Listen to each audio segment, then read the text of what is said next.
আসসালামু আলাইকুম viewers, welcome to momos kitchen. আমার আজকের রেসিপিতে থাকছে অনেক বেশি মজাদার পাঙ্গাস মাছের পাতুরি রান্না। পাঙ্গাস মাছের এই রান্নাটা খেতে এতটাই মজাদার এবং টেস্টি হয় যেন মাংসের স্বাদকেও হার মানাবে। যারা পাঙ্গাস মাছ খেতে পছন্দ করেন তাদের কাছে তো ভীষণ ভালো লাগবে।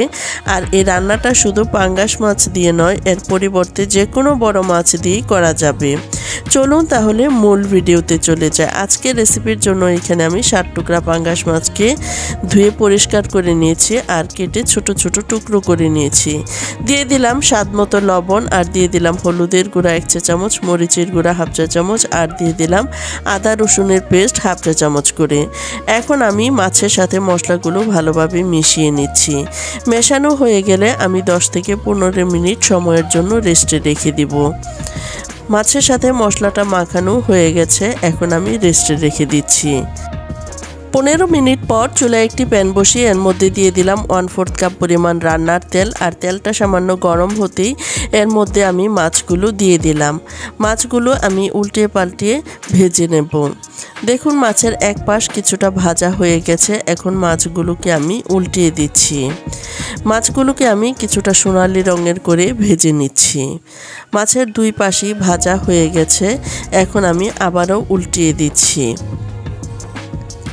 মাছগুলো ভাজা হয়ে গেলে এখন আমি মাছগুলোকে তুলে নিচ্ছি।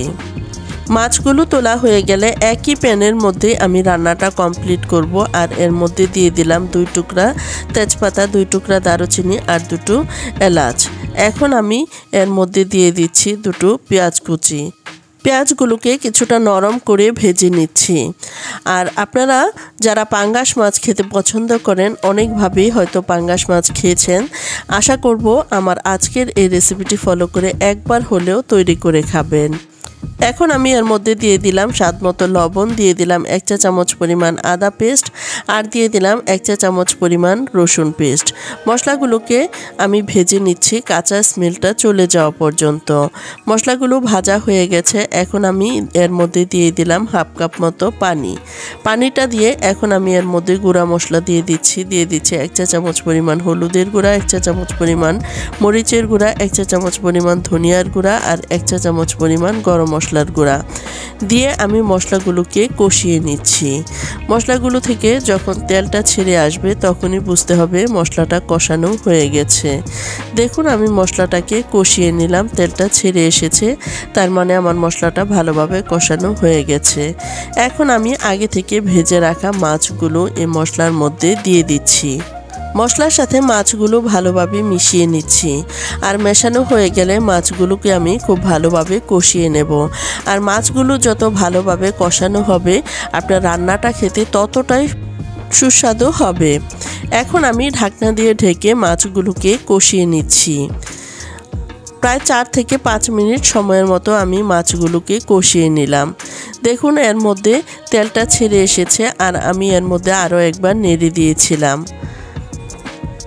এখন আমি এর মধ্যে দিয়ে দিচ্ছি ঝোলের পানি। এখানে আমি 1 কাপ মতো পানি দিয়ে দিলাম, আর পানিটা দিয়ে আবারও আমি মিশিয়ে নিচ্ছি। এখন আমি ঢাকনা দিয়ে ঢেকে দিচ্ছি। আবারও প্রায় 4-5 মিনিট সময়ের মতো রান্না করে নিলাম। দেখুন ঝোলটা অনেকটাই ঘন হয়ে গেছে। এ পর্যায়ে দিয়ে দিলাম 3টি কাঁচামরিচ, আবারও উল্টিয়ে পাল্টিয়ে মিশিয়ে নিচ্ছি। আসলে এই রান্নাটা যে এতটাই সুস্বাদু হয় আমি আপনাদেরকে বলে বোঝাতে পারবো না। আশা করব আমার এই রেসিপিটি ফলো করে আপনারা অবশ্যই বাসায় একবার হলেও তৈরি করে খাবেন। আবারও আমি ঢাকনা দিয়ে ঢেকে দিলাম। ফিরে আসলাম 2 মিনিট পর। দেখুন আমি রান্নার প্রায় শেষ প্রান্তে চলে এসেছি। এখন দিয়ে দিচ্ছি 1 চা চামচ পরিমাণ শাহি গরম মশলার গুঁড়া। এতে করে মাছটা খেতে মনে হবে যেন আমি মাংস খাচ্ছি, আর খুবই সুন্দর একটি স্মেল চলে আসবে। আবারও আমি উল্টে পাল্টে মিশিয়ে দিচ্ছি। আবারও প্রায় 2 মিনিট সময়ের মতো রান্না করে নিচ্ছি। এভাবে আমি 10 থেকে 12 মিনিটের মধ্যে রান্নাটা কমপ্লিট করে নিচ্ছি। দিয়ে দিচ্ছি ধনিয়া পাতা কুচি, আর ধনিয়া পাতাটা দিয়ে আমি 2 মিনিট সময়ের মতো রান্না করে নিলাম। আর এরই মধ্যে আমার রান্নাটা কমপ্লিট হয়ে গেছে। এখন আমি চুলার জাল বন্ধ করে দিচ্ছি। আর দেখুন, দেখেই বোঝা যাচ্ছে কতটা লোভনীয় হয়েছে। আশা করছি খেতেও দারুণ মজাদার হয়েছে। আর এরই মধ্যেই তৈরি হয়ে গেল আমার আজকের মজাদার মাংসের স্বাদকেও হার মানাবে এমনই একটি পাঙ্গাস মাছের পাতুরি।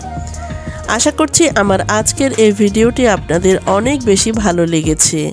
আমার আজকের রেসিপিটি যদি ভালো লেগে থাকে লাইক, কমেন্টস এবং শেয়ার করতে ভুলবেন না। আর ইতিমধ্যে আমার চ্যানেলটি যারা সাবস্ক্রাইব করেছেন তাদেরকে জানাই অসংখ্য অসংখ্য ধন্যবাদ। এখনও আমার চ্যানেলটি যারা সাবস্ক্রাইব করেননি প্লিজ আমার চ্যানেলটি সাবস্ক্রাইব করে পাশে থাকবেন এবং পাশে থাকা বেল আইকনটি ক্লিক করে দিবেন। আবারও দেখা হবে নতুন কোনো রেসিপিতে। সে পর্যন্ত সবাই ভালো থাকুন, সুস্থ থাকুন। আজ এ পর্যন্তই। আল্লাহ হাফেজ।